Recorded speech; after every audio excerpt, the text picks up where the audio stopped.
Fascismo pode crescer em qualquer lugar, diz a autora que fugiu da morte no inferno russo de Putin. Por Nick Hildon. The Washington Post. Se você quiser ficar em segurança, escreve a jornalista Helena Kostyushenko em I Love Russia, Reporting from a Lost Country. Eu amo a Rússia, reportagens de um país perdido. Em tradução livre, você tem de botar um sorriso no rosto. Ela está se referindo às condições de uma das infernais instalações russas para deficientes, mas você fica com a sensação de que o sentimento poderia se aplicar ao país todo. O pré-requisito para a segurança é aceitar as circunstâncias mais insanas e nem isso é garantia de nada. Kostyushenko foi agredida e presa repetidas vezes durante as quase 2 décadas que passou reportando sobre as terríveis condições dos grupos minoritários na Rússia, bem como sobre os muitos empreendimentos imperiais do país. E então, no final de 2022, foi avisada de que precisava abandonar seus esforços para cobrir os combates na Ucrânia porque o governo russo tinha ordenado seu assassinato. Logo depois, ela se mudou para a Alemanha, onde adoeceu. Os médicos acreditam que ela foi envenenada. Em I Love Russia, Kostyushenko narra o estado da sociedade russa sob o autoritarismo de Vladimir Putin, particularmente as graves dificuldades enfrentadas por aqueles que vivem à sua margem, as pessoas queer, os povos originários, os deficientes, as mães que sofrem por causa de filhos assassinados. Conversei com Kostyushenko via Zoom. Esta entrevista foi editada por motivos de clareza e extensão. Hoje é fácil pensar nos russos como uma gente estranha, que tem morais e valores diferentes dos seus, mas a verdade é que somos muito parecidos. Pessoas muito comuns. Só que nosso país gestou o fascismo dentro do ventre.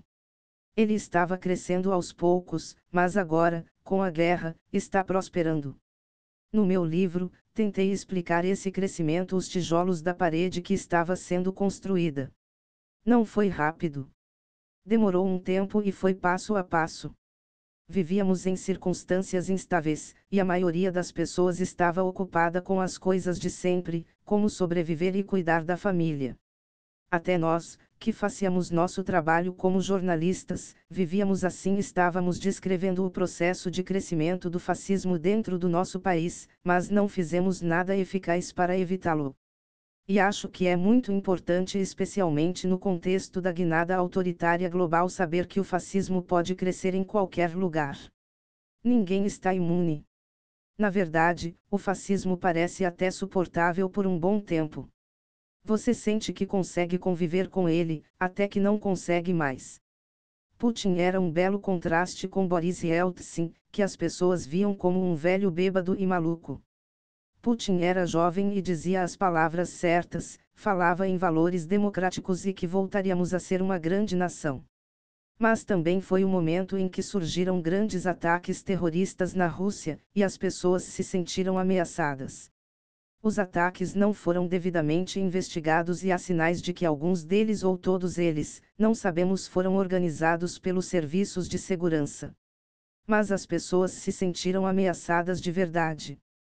Putin disse que havia uma ótima oportunidade de enfrentar a ameaça, simplesmente matar todos os terroristas. E foi assim que começou a Segunda Guerra da Chechênia.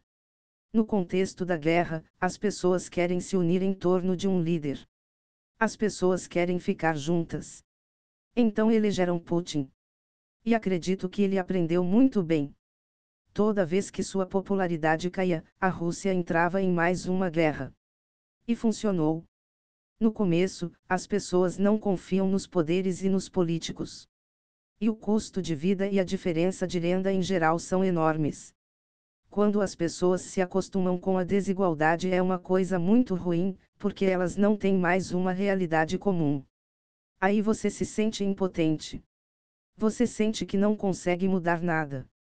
Aí vem algumas transformações morais, coisas que antes eram morais de repente mudam de significado. A misoginia é fundamental. Misoginia e opressão de cidadãos LGBT sempre funciona. E também a unificação da cultura. Você tem mais de uma nação na sua terra, então precisa deixar claro qual nação é a mais importante. Alguns conflitos menores sobre territórios são ótimos nessas horas, além da reescrita da história. Assassinato de jornalistas e ativistas independentes. Campos de concentração para pessoas com deficiência. É, claro, a Grande Guerra. Este era um dos principais motivos pelos quais fazíamos cópias impressas o tempo todo. Uma cópia impressa pode ser entregue em locais onde não há internet, e queríamos que os presos pudessem nos ler.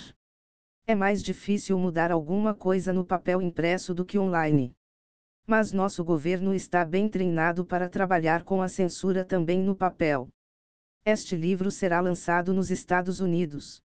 Quero que seja publicado também em russo, para os russos. Mandei o manuscrito para todas as principais editoras da Rússia, lemos seu livro, gostamos muito, gostaríamos muito de publicá-lo, mas não podemos, porque, de acordo com a legislação, seu livro é um crime e, se o publicarmos, seremos responsáveis pelo crime. Não queremos ir para a prisão. Agora a organização de notícias Medusa criou uma editora, porque não sou a única nessa situação. Meu livro será o primeiro deles.